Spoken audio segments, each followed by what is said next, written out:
Welcome to Crypto Sapiens, a show that hosts lively discussions with innovative Web3 builders to help you learn about decentralized money systems, including Ethereum, Bitcoin, and DeFi. The podcast is for educational and entertainment purposes only, and it is not financial advice. Crypto Sapiens is presented in partnership with Bankless DAO, a movement for pioneers seeking freedom from the limitations of the traditional financial system.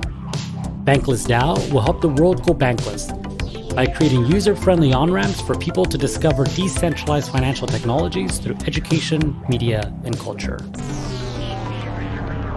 Welcome to Decentralized, where we explore the social layer of decentralized science. What does it mean to decentralize science? My name is Elijah, and in this series, we'll consider the fundamental aspects of science as a social activity and an institution through the lens of various contributors in the DeSci space. The first 4 episodes are published as a mini-series and lay the groundwork for future conversations. Our goal is to facilitate an exchange of ideas between people working on the solutions to these fundamental problems. Let's start the show. My name is Elijah, go by Flowscience and Web3. My background is as a molecular biologist, and so that's my scientific background. I trained and got a doctorate in laboratory research, and then moved into the world of entrepreneurship.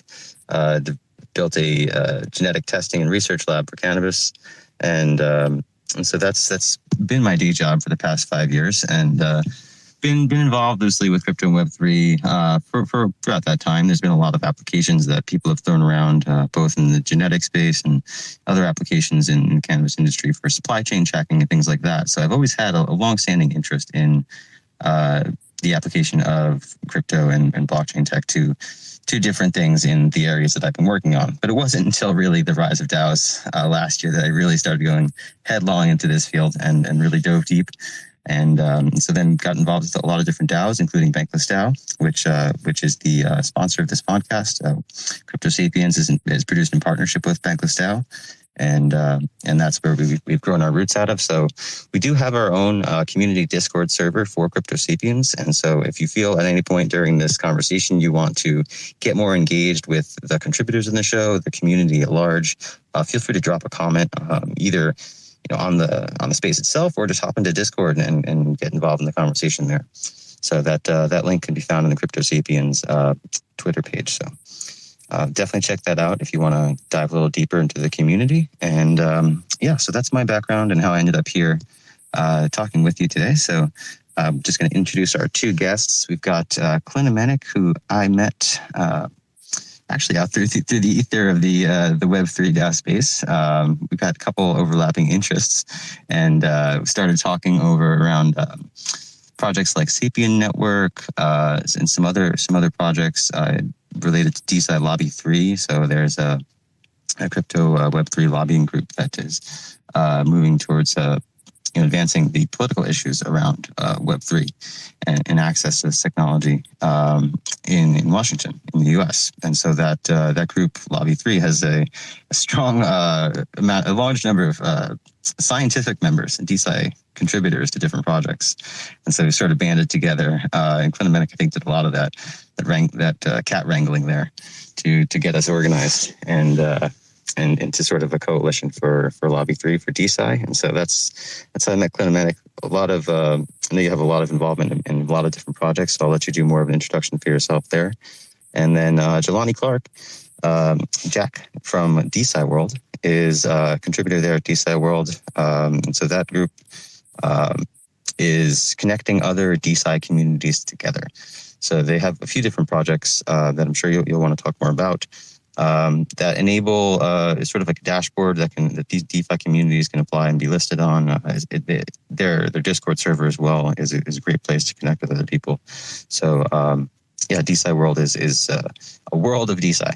And so that's how I ended up meeting Jelani and inviting him here today. So I'll let you two do more of a thorough introduction for yourselves. But that's sort of the premise for today's conversation. Is we'll just be doing a overview about what we think are the main topics in DeSci, the biggest things that come up to us in terms of what our personal journeys have been in the space and contributing to the projects that we're working on now. So thank you both, Clinamenic and Jelani, for joining us. And yeah, please feel free to do your own introductions. Thank you for the introduction, and thanks for inviting me to this inaugural episode of Decentralized. I can give a little bit more background on how Lobby3 is looking to work with Desci as a sector or as an ecosystem of projects, and it would primarily around establishing scientists, people involved in the Desci ecosystem can kind of get behind, and that they think reflects the application of Web3 to science. And I think the central kind of hurdle there in terms of establishing policy positions and fostering education, both of like mainstream people and of policymakers, is breaking this impression that blockchain and crypto is just primarily for financial speculation. I think once that kind of stigma or that kind of first impression is broken or dismantled, then we may be able to open up into all these other dimensions of how this technology can be applied. And I think Desci is, in my opinion, probably the most exciting application about this, thinking about how, what stands to be revolutionized with this technology. Hey, everyone. Again, I'd like to re-intone the gratitude for inviting me onto this inaugural Twitter Spaces for Crypto Sapiens. Much like Flowscience, I also have a scientific background. I'm a neuroimmunologist by training. Post leaving academia, I jumped into after being disillusioned by the idea of going into academia.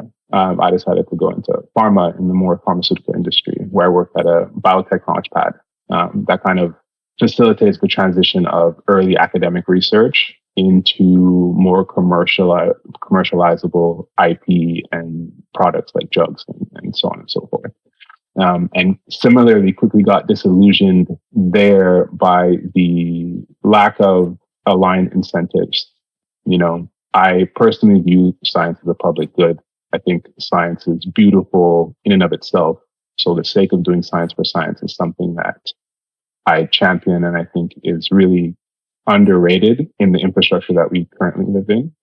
And so from there, I kind of had the serendipitous opportunity to learn about decentralized science. I'm a Web3 enthusiast and crypto enthusiast for a few years back, but stumbled upon this whole notion of Desci and fell in love with the idea of democratizing science, giving it back to the people and providing a space where, not necessarily citizen scientists, but bring science back to its roots for doing the discovery and just finding these things that have been overlooked because of the limitations and the bottlenecks and the red tapes in the infrastructure that exist. And so, in speaking with Joshua, who is the founder of Desci World, our incentives aligned, or our interests aligned, in that personally, I am interested in, similar to the lobbying aspect, in getting people into the space. I think, and we'll talk about this, I'm sure, as we go into the topics of Desci World, Desci in general. But I think the most powerful thing in Web3 is community. And a lot of people are currently, focused on building infrastructure and platforms that people can use. But first and foremost, we need people in the space. And so that's one of the focuses, the main focus at Desci World. And exactly as Flowscience brought up, one of the products that we're building is a free to use dashboard where any project can come and list. We have a quote unquote application form. It's not really an application form. It's just a listings form where you provide your information and you will then be listed on it. And so we're trying to provide an easy one-stop shop where people who are interested in Desci can then find projects that align with their interests, and then be able to contribute or keep an eye on, or, just familiarize themselves with the space and give them kind of a lexicon that they can turn to. Yeah, that's awesome. And again, thank you both for joining today. I think those are both really good points. And to summarize, I think Clinamenic was mostly this application of to crypto technology beyond financialization, and I really want to dive more into that.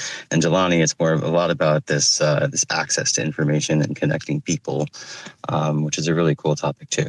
And I think for me, it's a little bit of both. It's this it's this democratization of so many different aspects of it.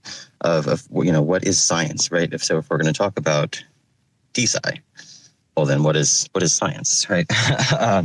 What is science at all? And I think to me, it's it's a system of sort of validating, right, testing hypothesis, sure, but it's also this very social activity, right? Ultimately, the real way to get a consensus in science is to do exactly that, to have a repeatable experiment that somebody else can go and do. So really at the core of science is the ability for somebody else to repeat your experiment. So it's ultimately this inherently social activity. And so that, is kind of how I approach it from when I'm thinking about decentralized science. It's like, okay, well then if science is inherently social, well, there's inherently, some sort of decentralized intrinsic nature to it, right? Because it can't just be one person. I mean, you can do that, sure. You can come to a lot of conclusions and have, a lot of progress, working alone in science. And I think a lot of science really is done alone, right? One person leading the charge on a particular study or experiment or in the lab, as often was my case in grad school late at night. And that was... But ultimately, it does come down to the social aspect. And so, I think there is, I definitely want to explore that topic of science as a public good and sort of access to knowledge and access to other people and funding. And this is an interesting topic that's been being discussed by one of the other projects in Bankless DAO, sort of a peer mentorship program, right? Sort of this access to knowledge. And I think a lot of that comes out in these decentralized contexts, right? These DAO communities where you can show up at a Discord and just hop in the community call. And that has sort of changed software development to the point where open source is like completely revolutionary, right? You can just hop in the Discord, talk to the developer and tell them what you want. That's kind of happening with science, where people can just go and hop in a Discord and talk to the scientist or talk to the funder and talk to the community and be like, hey, I've got this proposal. What do you think? And it really takes away a lot of those barriers. So to me, that is like one of the core aspects of this, how that social nature of science is being decentralized through this tech, right? These applications of crypto beyond just pure financialization. And also what interests me, in addition to your point there about people being able to just access expertise in that kind of forum-like basis, is how applicable DAOs would be, say, a given research DAO around a topic like, longevity research, or any other topic-based kind of research Desci DAO. Is how feasible would it be for a group of scientists or researchers like that in the form of a DAO to publish and maintain some academic journal? I mean, I'm pretty sure Talent DAO either already does this or is planning on doing this with the Journal of Decentralized Work, I think they call it. But I'm wondering if there are any other examples that are able to maintain journals or any kind of regular, scientific discourse. I believe Scurf is one of those protocols that are looking to doing something similar. I think in collaboration with Talent DAO. Well, that's that Smart Contract Research Forum.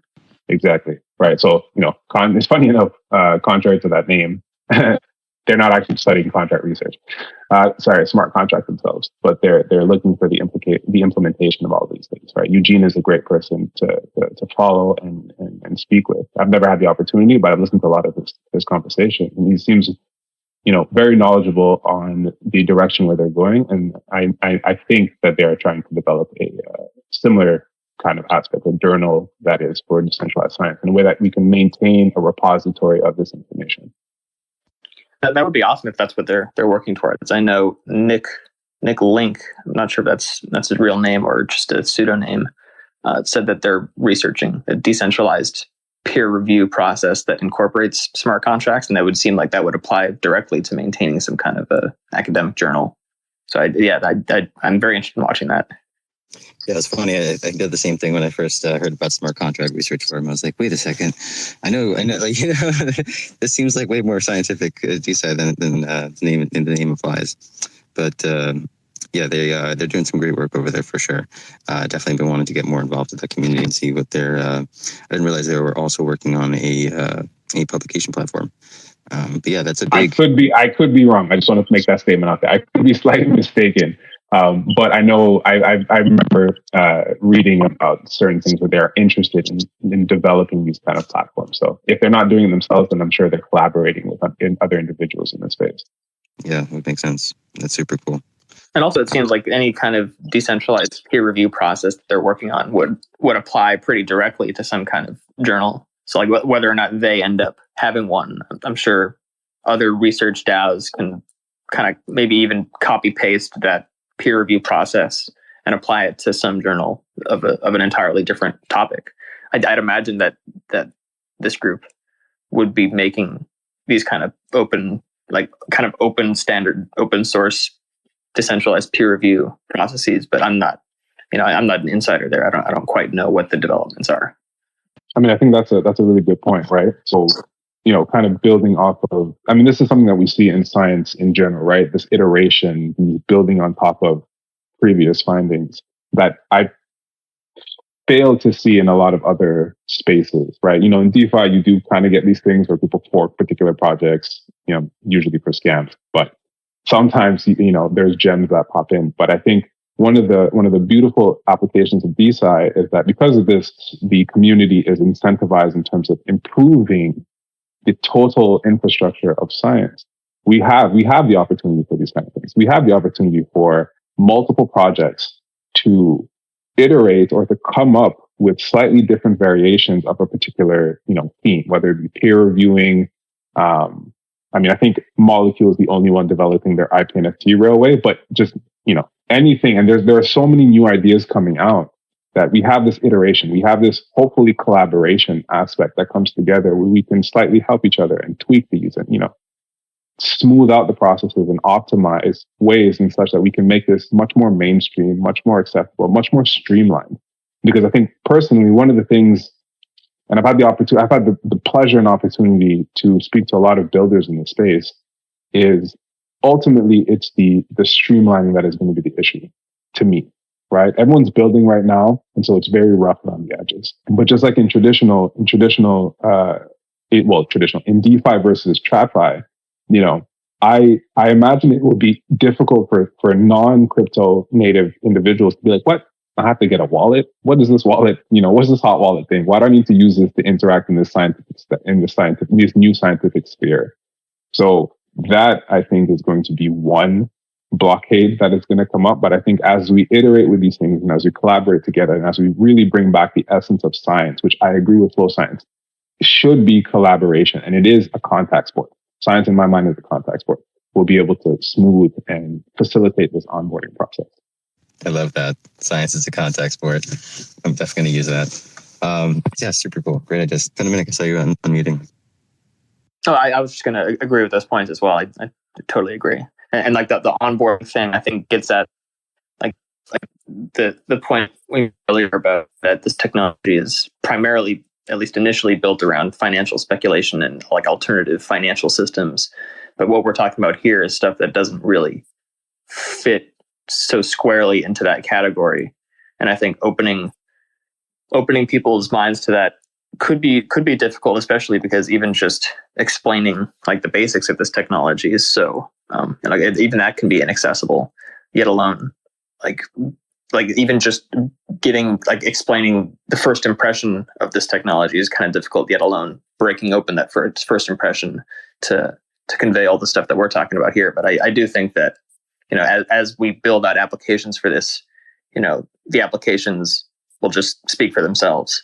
So I do think that these aren't insurmountable, that we will get over them. Yeah, these are sort of general questions, right, that apply to most areas of crypto. And I think that abstraction of a lot of these concepts away from the user interface, even if like it's kind of like learning statistics or something like that. Like you learn what the underlying theories are, but when you actually get to like doing it and like writing, like using the statistical software, you just kind of like, oh, I'm going to use this technique here. You don't have to know the full details to actually do it. You just kind of log in, the user interface is there, and you do the thing. Yeah, and I think that approach could apply to a lot of what we're talking about. If we're talking about building out a decentralized peer review process here, and then like what Molecule's doing with like kind of crowdfunded research funding, like we build out all these tools, then we can just like so long as we make sure they have exposure to scientists who aren't already involved in Web3, then we're kind of building out this suite of ideally open source tools that like you said, you could just learn to use them as you see fit, and then see how they can be used in conjunction. Then hopefully that can kind of amount to like a new scientific kind of praxis, at least in certain ways. I think that's a really good point. But let me ask you this, and this is open to everybody here. How do you see DeSci's community as a whole? Do you think that largely it is geared towards actual scientists, or is it more of an open community? And I'll answer this first. In my opinion, the DeSci space will always be led, and likely to be led by, hopefully be led by actual scientists. But I see it as being exactly what we talked about science, being a public good. So anybody, anywhere, whether you be a scientist or a science tangentially related, like a patient population, or even just, a regular run-of-the-mill person who sees something like, hey, I like CRISPR technology, or I don't know what CRISPR technology is, but I like, the idea of genetic editing, whatever your particular, alignment is. I envision a place for these individuals here. And so I wonder if, as scientists, we tend to be very analytical and very technical. And someone already brought this up to me, as in we're very dry with how we deal with this kind of things. And you can almost see it in certain Discord, right? Like if you go to the VitaDAO Discord, and this is no shade to anybody, this is just kind of how it is. If you go to the VitaDAO Discord, it's very technical, the kind of conversations that you have, right? And contrast this with any DeFi or most DeFi Discords, that's like a bunch of that it comes off as like a bunch of children just shouting like "Web Moon" and that. It's like more of a communal space, right? And it's trying to understand how we, and personally, my how I see my work, or what I'm trying to do here at DeSci Road, is trying to understand with a scientific rigor, I guess, methodology. How do we bridge these two?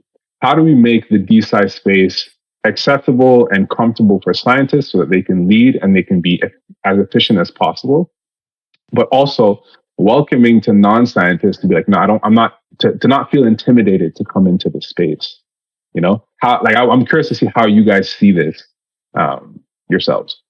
I totally agree that I think like the leaders should be the actual experts who have, dedicated large portions of their time and energy to, accumulating expertise in a given area, and that there could still be room and roles for like citizen scientists and kind of like dilettante figures like myself who are very interested in a lot of these areas, but haven't haven't dedicated a large chunk of my life to really getting a granular understanding of a given area, especially if it's, a really important area that has like material impact on society in one way or the other.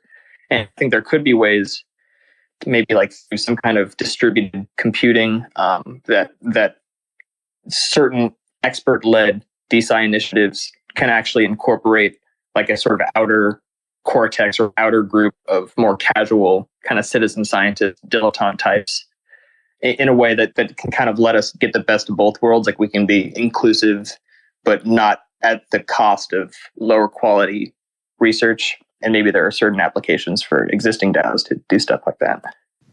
Yeah, that's really interesting. And I think there's definitely some ways that, DAOs as social structures can help, can do that, right? And a lot of it involves, right, acknowledgement but of just like skills, right? Like and qualifications and credentials. And that comes down to some of these other things we were talking about, earlier. Like, okay, if somebody comes in and and doesn't have, so a PhD or whatever. And honestly, how do you even verify that in a Discord channel anyway?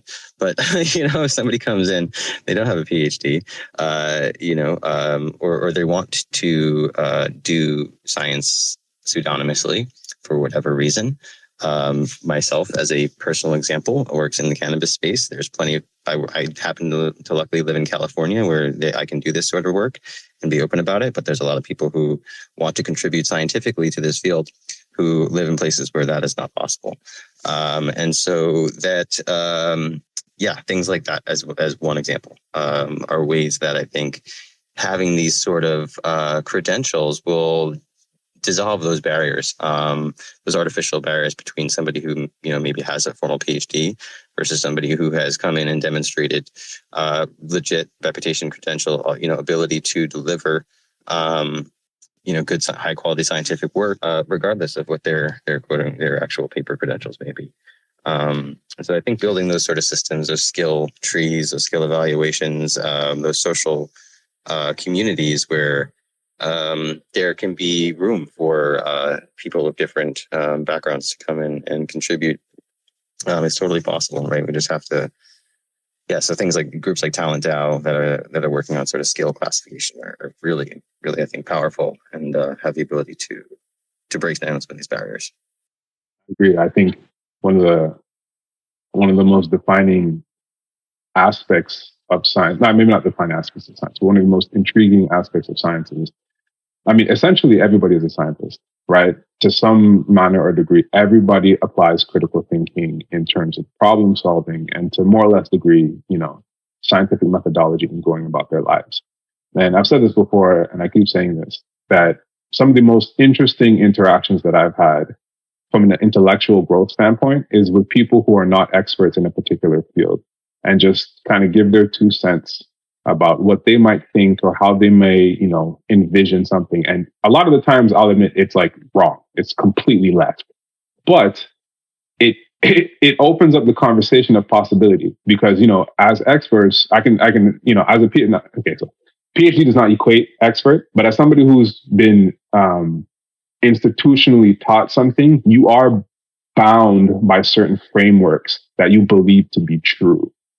And so I think one of the beauties of Desci and just Web3 in general is it gives a space for these people. It gives accessibility for laymen's and non-laymen's to interact with each other and come up with these new levels, these new, versions of creativity or these new innovations that previously either might not have happened because of lack of space to collide. Again, going back to science as a contact sport, areas to collide or just, intimidation factor, right? Like I don't imagine, somebody who is a non-scientist just walk up into a scientific conference and listen to a, whether it be cannabis genome symposium or a neuroimmunological symposium and be like, what about this and what about that? This is one of the things that I love about Desci because we have this, or I'm hoping to foster this more. Yeah, explain it like I'm 5, right? But that really goes a long way with science. Right? We have to. It can be very heavy technical, but that bottom line has to be simple, has to be understandable by a non-expert, a child even, right, or your grandma. Right? If you can't explain it to your grandma, then you're not doing it right, or someone's grandma, right? But that is, I think, holds true for a lot of the ability for decentralized science to really flourish and have the impact that it can. Yeah, I was just going to say your point about kind of like non-institutionally trained people that are interested in science is like citizen science, I guess would be the established term, but it also made me think of like outsider artists, like artists that don't have like gallery representations or don't have formal training, and kind of come at art from a perspective that doesn't have like the baggage of certain orthodox frameworks. If it becomes orthodox over the course of hundreds, thousands of years, then there must be some good reason to it. But that it also can add this kind of invisible bias and maybe kind of prevent you from even acknowledging that you're making certain assumptions. And so I think it could be interesting to find ways to try to benefit from like outsider perspectives to science And I think that could be the kind of outer cortex that I mentioned earlier, where there's like credentialized kind of experts that are leading these efforts because they're the ones with, that have dedicated more time and energy to building up this expertise. But then there could be outsiders and citizen scientists and people that just want to kind of maybe people that just want to support these efforts by doing some of the kind of busy work, whether that's distributed computing or some other way that we can find for community members to complete bounties that somehow help facilitate like DeSci work. And I mean, the other point I wanted to mention was that it could be interesting to explore kind of permissionless credentializing and education structures within DeSci. If there are ways that people that are interested in a given topic are able to watch these videos and complete these quizzes in a way that's kind of verifiable and tough to game, then they can be given some kind of a non-transferable credential or something that indicates that they've been through this kind of training, and they can kind of be I don't know, you can kind of take that credential as a proxy for such and such little bit of expertise. I'm wondering if there are any examples of that in DeSci so far. Not that I've come across those. I hear a lot of people talking about, soul-bound tokens as exactly what you point, right? Non-transferable NFTs that get that mark an individual and kind of give them a credential status. And I like the idea, and we're exploring similar kind of things in DeSci world. And I know there are other places that are also talking about it. But so the issue, one of the pitfalls that I see with this is the standardization, right? If anybody and everybody is going to be issuing these soulbound or credentials, like who is vetting the actual process that allows for those to be valuable, right?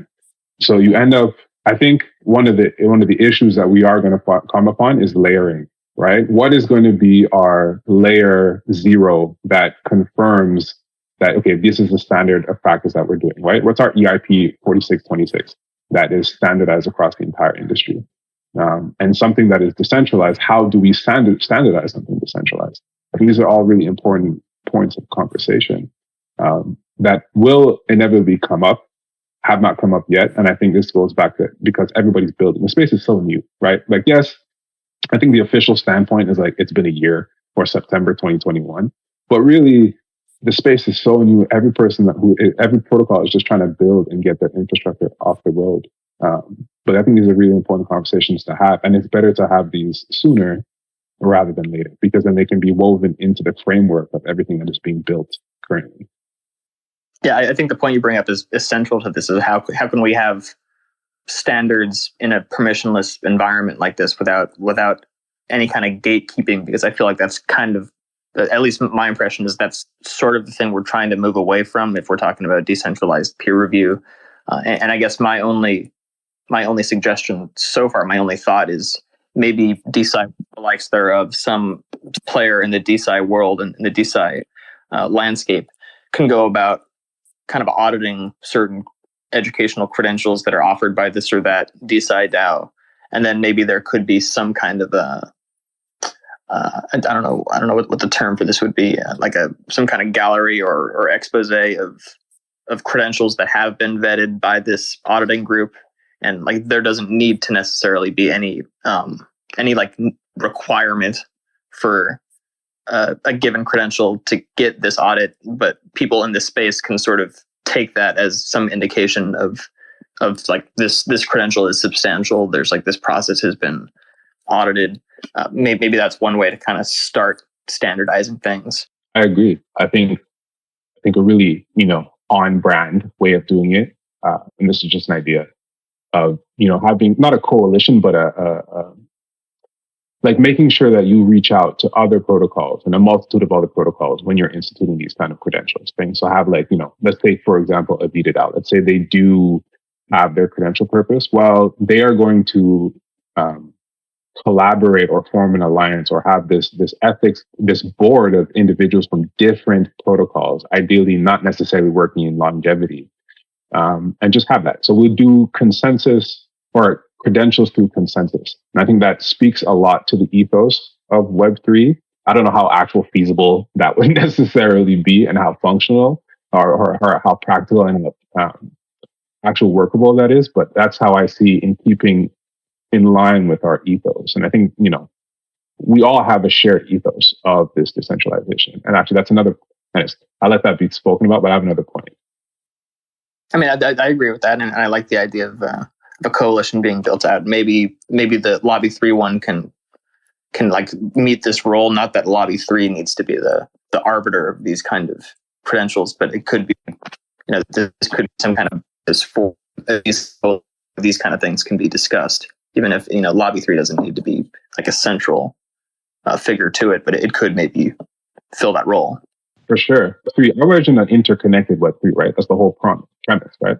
Where you have DeSci, ReFi, DeFi, all working together. So something like this where you're looking at credentials and you have like a Lex DAO with the legal aspect, a Lobby DAO that can understand the framework of how do you collect or organize individuals towards a particular cause, and then the DeSci aspect for quote unquote experts and specialists in the field that can then vet and make sure that this is actually something of standard, something of substance that can then be used for the space. I think ultimately we will have to be governed by the people, right? And that's a very nice theory, and it's been applied to a lot of things. And we currently live in the world where we live in because of how that didn't end up actually working. But the hope here is to actually have that work in some form or fashion in this space. And luckily, smart contracts with their automated fashions kind of help deal with any middlemen trying to take a slightly bigger chunk of what they should actually be doing.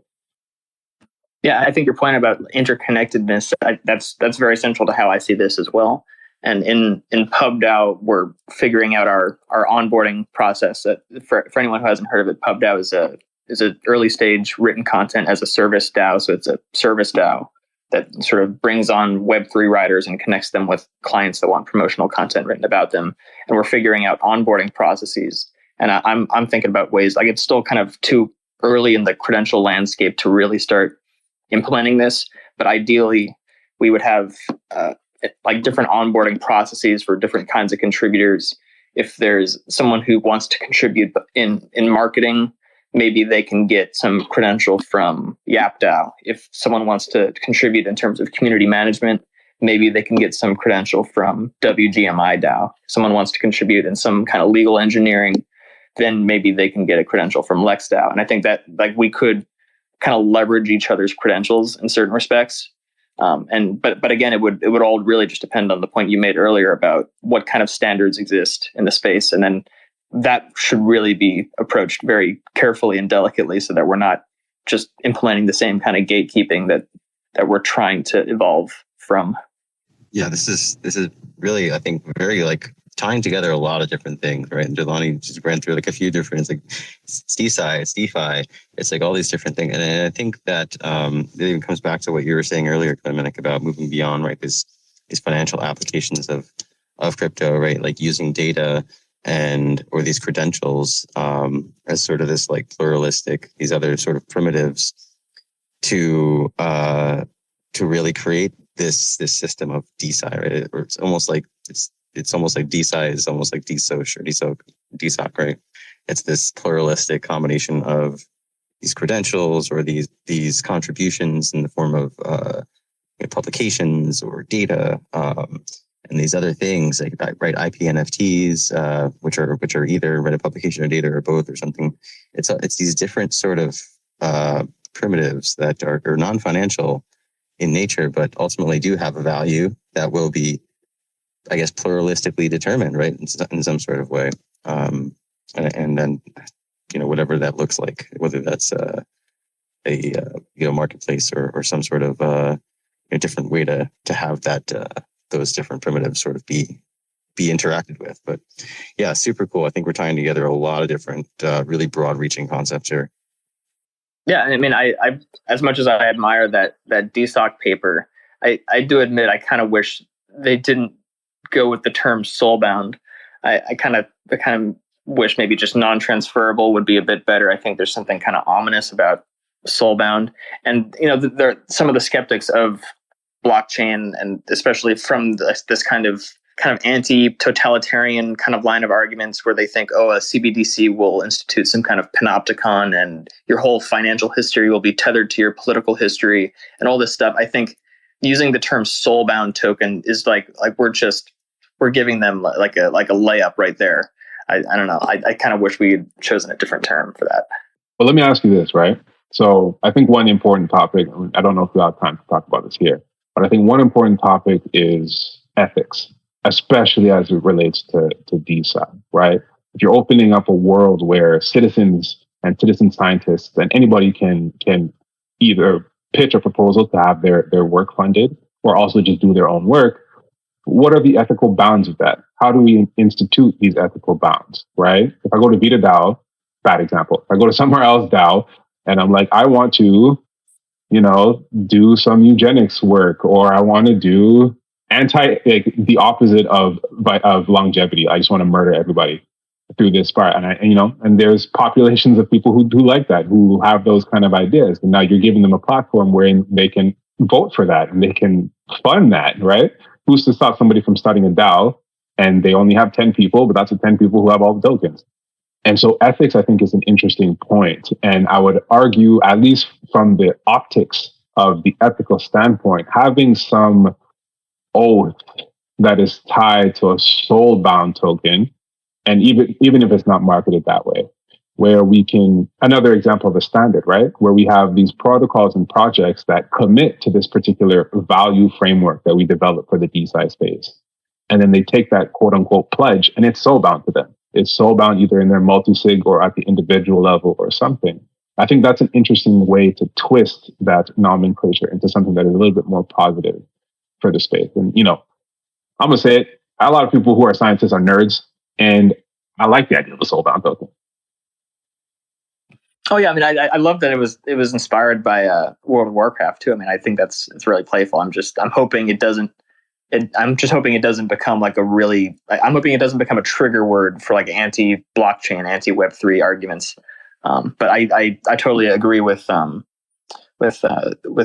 point there about how do you stop kind of malignant efforts of crowdsourcing stuff towards research that we think is like unethical or that we think is damaging or is somehow like against welfare of people. And I think the danger here where the obvious cure is just to have some kind of gatekeeper, but then that just brings us back to some of the like different kinds of evils.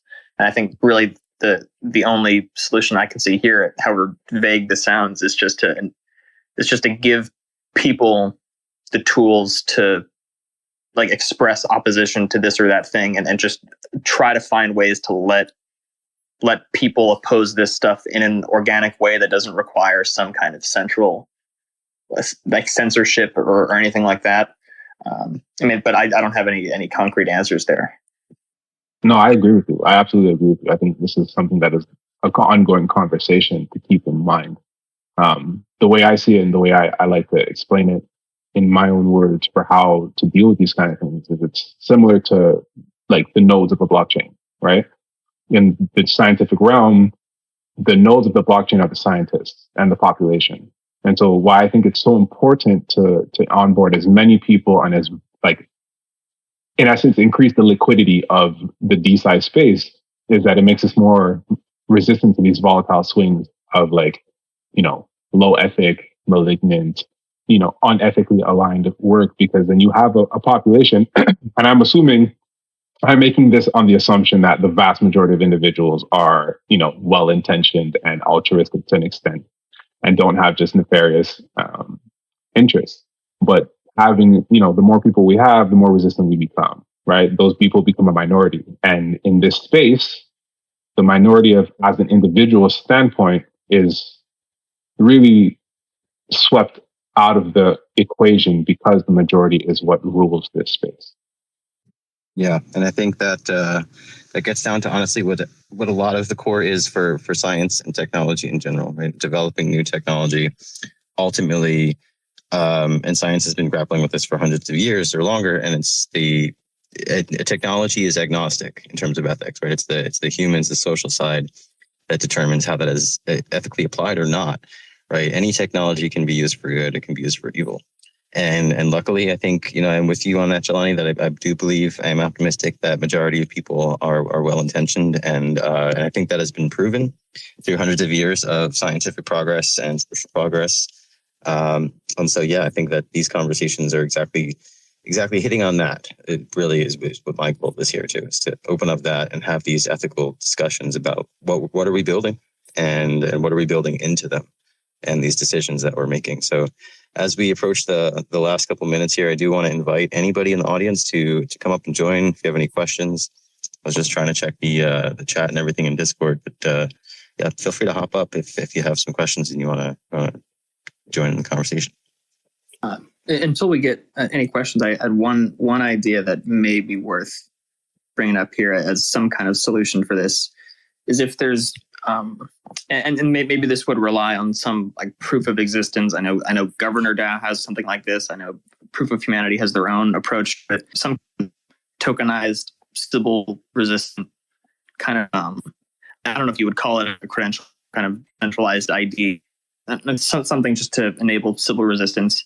Maybe we could have a DAO-like structure that gives some kind of credential to a given DeSci project, and it just put up to some majority vote. Like if some vote wants the seal of approval from this kind of auditing DAO, then those members there would just collectively vote on whether or not to give that seal of approval to the applicant. And maybe we can just expand that base as wide as possible. Like maybe it's not a traditional DAO per se, but maybe it's just everyone who has this proof of existence solution, this tokenized proof of existence solution, is able to vote on whether or not to give a certain seal of approval to this applicant. And maybe that can be like the last step of an auditing process. And before that, there can be a team of specialists that actually put together some kind of report on the applicant. And maybe that's some kind of way to go about not like censoring, but to go about like some kind of standardizing and some kind of quality control and some kind of preventative measure against any malicious actors in a way that's decentralized. And I'm wondering if there are any approaches like that we can take. Yeah, okay, so feel free to interrupt me if a question from the audience pops up. But I think that's actually a really beautiful point, but it's almost like a paradoxical point, right? How do you gatekeep in a world where you're not trying to gatekeep? And I think that's an intrinsic dichotomy that exists in DeSci, because essentially you need to have gatekeepers. And so we've run into this issue in our own discussions of governance, right? Like, for example, let's say you wanted to have an emergency stop function whereby something like, let's say, for example, Terra Luna is going to shit, right? Sorry, excuse my language. Terra Luna is on its way down, and somebody's puts forth a proposal that kind of expedites that process or maliciously expedites, or Beanstalk is another example. I'm sorry, Beanstalk is a perfect example, right? They didn't have a stop. The team could have had a stop executive veto order in their thing, but that's not very decentralized. That's not with the ethos of decentralization, but it would save their protocol, right?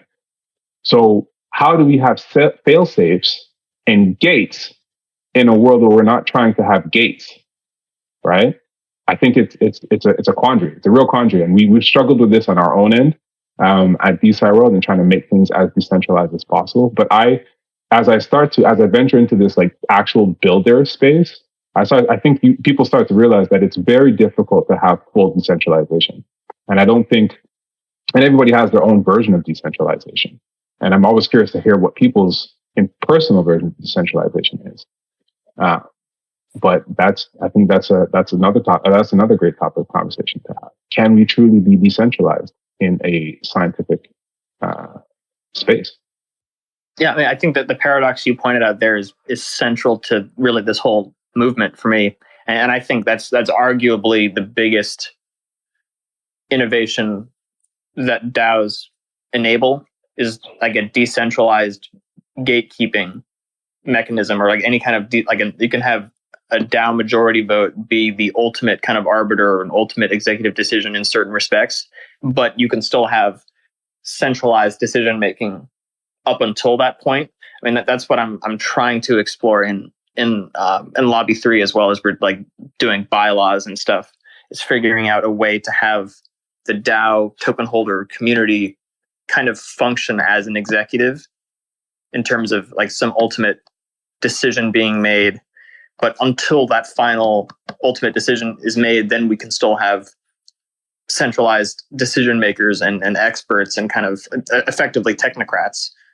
Because I think that is just another term for a lot of this stuff, is people who exercise authority because of some expertise or some unusual technical literacy, which I do think is needed because this is a really complex world we have. But so long as we can implement some kind of oversight over that expertise, then I think that's kind of the central innovation of DAOs.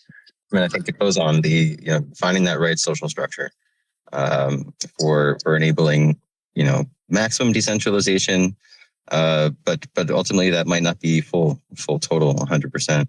We'll see what that looks like as we continue exploring the space. And yeah, thank you again for Clinamenic and Jelani for joining us today. This has been an awesome first episode. Thank you for everyone for joining in the audience too. And feel free to hop in the Discord if you think of anything later on you want to interact or post some questions before the next one. So yeah, it's been great. Thank you.